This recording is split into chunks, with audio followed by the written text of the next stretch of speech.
How's it going, everybody? Nick Daniels here, coming at you live, man, yet again, and today we're going to be talking about the Chispa Dating app. You guys have voted for it. Now, originally, the vote was for Tagged, but it seems that it's squeaked by since I've made that video. So we're going to be reviewing all three, so Elite Singles, Tagged, and Chispa. You can find the Tagged review up here. Without any further ado, let's get into it. Now, unfortunately, I made this video already, and all my notes kind of went to the gutter. Basically, I deleted the video. So I don't have any notes, but I have the app in front of me. We're not going to hopefully rely on that too much, only for the pay model and things like that. So it should be okay because what I have is I've actually deleted the app as well. I was done with it. But I've got the Upward app as well, and that's pretty much the same, but we're still going to cover them separately. But I can go with what I remember. So we did a live stream on this too. I briefly did a live stream, so you might see some footage from that live stream, and you might see some footage from the phone. It could be either or, it could be both. I don't know how I'm going to edit it. However, let's get into it. So, Chispa Dating app was recommended to me by a person in the stream there, and I try to take those, religiously, that when you guys recommend something, I do like to do it. So anyway, so we get onto the Chispa Dating app. There's no website, by the way. That's the first account setup issue. There's just no website, so that's really just unfortunate. I don't like that. I do like when you have that option of a desktop, because, some people want to sit at home, they want to sit on a computer, they want to sign up, right? You don't always want to have to go on a mobile. Get the mobile app downloaded, and it's definitely catered towards Latinos or Latina or whatever the now wording for that is. But Latinos is what the app caters towards. So a lot of the app is actually not necessarily in English. It's like 50% of it, okay? And the other 50% would be like basically, I guess, Spanish. So not a big deal, but some of the things you're going to be like looking at and you're going to be like, what? And it could be just the word for likes or something. So, account setup, pretty basic. It does the annoying thing as usual, where it's like if you want to set up a profile picture, it's like it always does the one, and then you got to come back in later.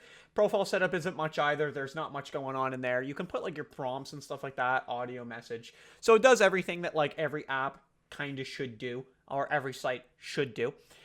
One of the biggest problems in the account setup, if not the biggest problem of the whole app, is actually just the feature of your roots, I believe it's called. So it's roots, you can pick up to 2, and it's basically like where you're from kind of thing. Not even necessarily like where you are currently. And it's all flags. So you can pick like, say, like an American flag or something. And it's all flags from like specific areas. And obviously there's nothing for Canada. So being in Canada, this is just redundant to me. I didn't like that. Search preferences, you don't have many options. You have the max of 60 miles, not in kilometers, by the way, in miles. So this definitely solidifies to me you're using this probably in the U.S. And really that area only. So that's unfortunate, or like Mexico. There's just nothing. There's 60 miles. Like the search options preferences were really, really small, really nothing much going on there. You can put in preferences, though, up to 3, like if they've got kids, for example. So, I mean, that's something. Like, that's not much, but it's something. They have the live streaming feature. Now, like, all these apps seem to have this live streaming feature. I don't really get why. I don't have the app in front of me, but you can buy coins, and they're ridiculously priced. The coins work out. I'll Google it, and I'll write it in or something right now, so you'll see it. But the coins work out to, like, some ridiculous price, just like Plenty of Fish and all the rest. And you buy coins to buy gifts, to gift to people, and I believe they can redeem those. Could be wrong. The streamers can redeem those for possibly real-life money. So that is interesting. Can't confirm. Live streaming works like the same, though. Like, you can go on and talk to people. You can, like, talk to somebody else, or you can, like, view them. I don't know if I have footage for that. I might not. If I do, though, that's awesome. So I gotta re-look at my footage. I just don't remember if I have it. So when going through, you can go, obviously, like, you can go into your matches, you can go into your messages. We didn't have any of those, so I couldn't really talk about anything. But one thing you can do is super like. So this is where the payment's going to come through. I'm going to be looking down a little bit at my phone for this one.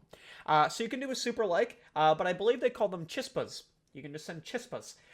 So the 5-pack works out to $1 each. The 25 pack, which is apparently the big sale, 40% off or something like that, is 60 cents a piece. They don't tell you the total. And then 60 pack is 40 cents a piece. And again, don't tell you the total. They just tell you per each, which is fine. Now, if you pay for their like elite services, you actually get some of these for free, which we'll talk about in a minute. You can boost as well, by the way. Boost your profile to be more profiles. So you get one boost is $2.99, 5 pack is $2.40 each, and then the 10 pack is $1.80 each. You get one free a month if you sign up for the premium, and you get 5 of the Chispas a week if you do premium. Now there's premium and there's elite. So in order to find it, by the way, it doesn't necessarily prompt you right away when you go in like your settings and stuff like that. But that's the best way to do it, is go into your settings and you'll be prompted for both. So it'll say go premium and go elite. So you're going to get both of those options, and you might as well just check them both out. So with premium, it works out to 1 month is $14.99, 3 months is $22.49, which is actually $7.49 a month. Glad they tell you that now, how much it is in total. Excuse me.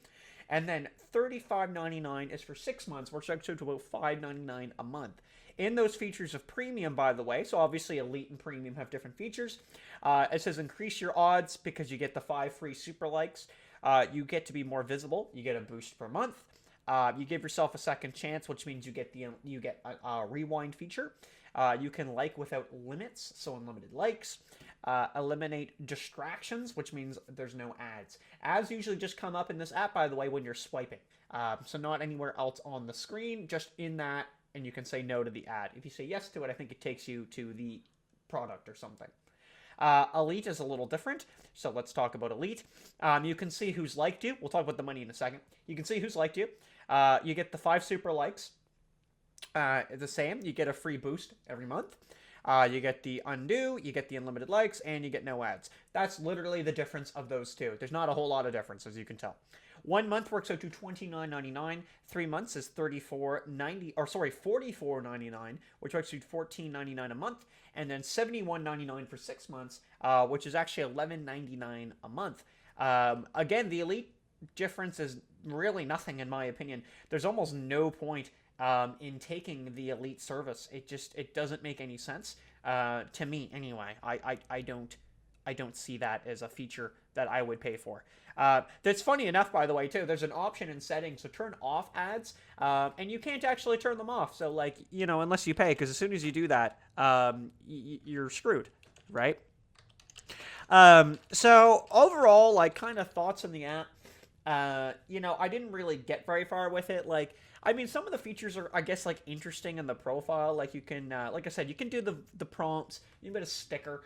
That's whatever. You can put, like, your general about me, all that. But the fact that it doesn't even, like, pop up right away, it's kind of annoying to me.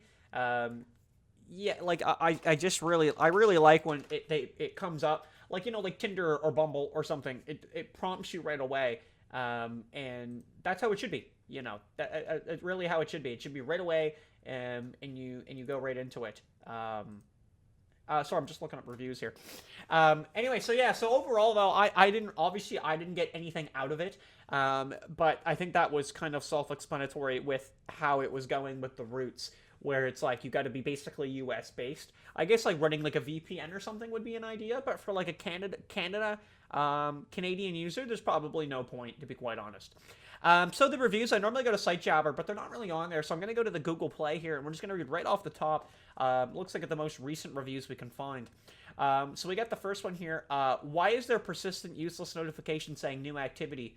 It appears every single time you open the app, and it's completely useless, and not tied to actually any new occurrence happening in the app. Bad design. Also, setting the range does nothing for me. I understand there might not be a ton of people around me, but it doesn't even prioritize them closest. I will still get shown people 500 miles away.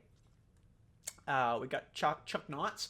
The new format sucks. You are now forced to give an email address in order to open the app. But don't worry, they hate spam just as much as you do. Now the screen keeps scrolling when you want it to stop, causing you to click on the wrong thing. We'll finish that up. So basically, you can tell these are not good reviews. Looking through all the reviews, I'm just going to quickly scroll through, and we'll have them on the screen. They're not really, a lot of them are just 1 to 2 stars. I was told apparently this was the way to go, but I would disagree lightly. It's not a terrible application. It's not really that one. That's not really that good of a one either. And again, just coming from like the Canadian standpoint, where again I'm just not seeing anyone in my area at all. I just don't really see the point of me continuing to use it. So it was a pretty short-lived service from me, I would say. So anyway, that's Chispa. Summed up pretty quickly. Thanks for watching, everybody. We'll see you in the next one. Take it easy. Peace out. Peace. Thanks for watching, you pencil pushers. If you guys want to check out my Instagram here, I've just got it in the background. It's Nick Daniels Photography with an underscore in between each word where I post every day. That's a lie. Thanks for watching. Peace.